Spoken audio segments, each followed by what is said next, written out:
Ladies and gentlemen, the Trump fraud trial is heading towards a mistrial or an eventual conviction and overturning by the Supreme Court. So they might convict Trump based on complete nonsense. It'll be overturned by the Supreme Court. The Supreme Court has recently overturned a number of convictions in New York and overturned state laws, especially regarding the Second Amendment recently.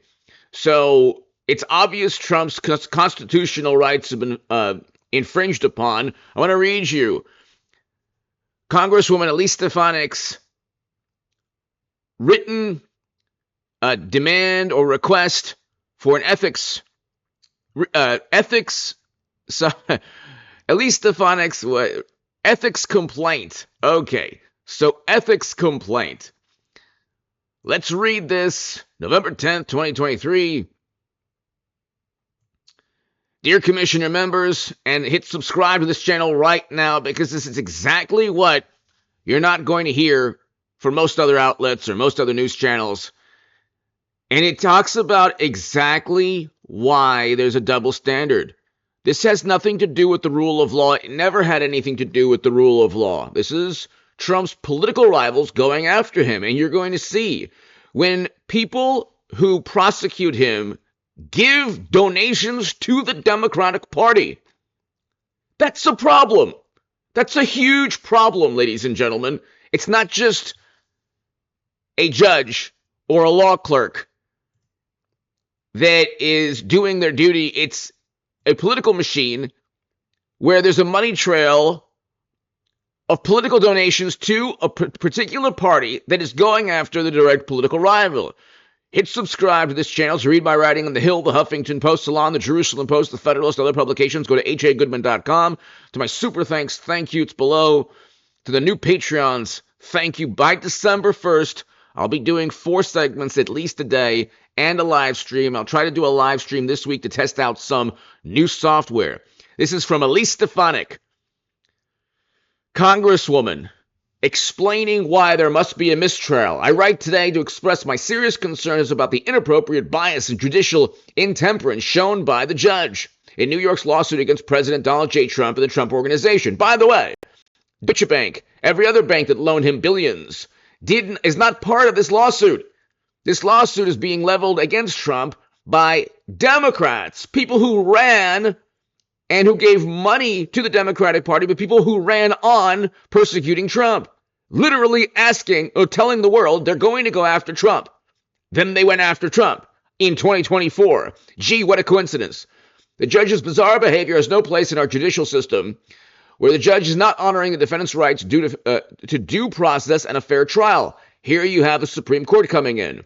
These serious concerns are exacerbated by the fact that the defendant is the leading candidate for the president of the United States, and it appears the judicial system is being politicized to affect the outcome of the campaign. Of course it is. Simply put, the judge has displayed a clear bias against the defendant. Last year, the judge told President Trump's attorney, the former president, is just a bad guy who the Democrat attorney general should go after as the chief law enforcement of the officer of the state. He already stated last year before this trial that Trump is a bad person, a bad man, a bad guy. What more do you need? The judge has already stated his bias before even ruling upon this trial. At the start of the trial, the judge infinitely smiled and posed to the cameras. After the defendant won the appellate ruling against the judge on the appropriate statute of limitations in this case, the judge simply ignored the ruling. So there is a statute of limitations. I mean, the judge is doing his own thing. The judge entered a summary judgment against the defendant before the trial even began, without witnesses. That was bizarre also. You can't just accuse Trump, and we'll talk about that, of committing fraud when you have not even one bank or lender that has accused him of committing fraud. These are bureaucrats in New York getting paid by taxpayer dollars. What do they know about? They're not experts. I thought Democrats revered experts. They're not experts in real estate. They're certainly not experts in real estate in New York. Then you have, indeed, as the trial evidence clear, the defendant paid back the sophisticated Wall Street banks on time, in full. No insurance company paid a penny. And these banks and insurance companies supposedly defrauded continue to do business with the defendant. That's what I've been saying for a long time. Yet the judge decreed before trial the defendant somehow committed fraud. There's not one bank that would back this up. Then you have the judge and his staff are partisan Democratic donors. As recently in 2018, the judge donated to the Manhattan Democrats, even though Section 100.5 says that judges shall refrain from making contributions to a political organization. The judge is donating to the Democratic Party. I mean, I don't get it. Is this okay? Imagine if there was a judge that donated to Trump's campaign. That individual would never be allowed to rule on any. Can you imagine if a judge presiding over Hunter Biden's case or Joe's case or whatever in the future for graft and bribery and racketeering and all that obvious criminal activity within the laptop and within hundreds of millions of dollars of money trail? Could you imagine if a judge presiding over Democrats gave to Trump's campaign or even to the Republican Party? They would never allow the person to rule on anything. Section 100.5 also stipulates that the judge shall prohibit members of the judge's staff.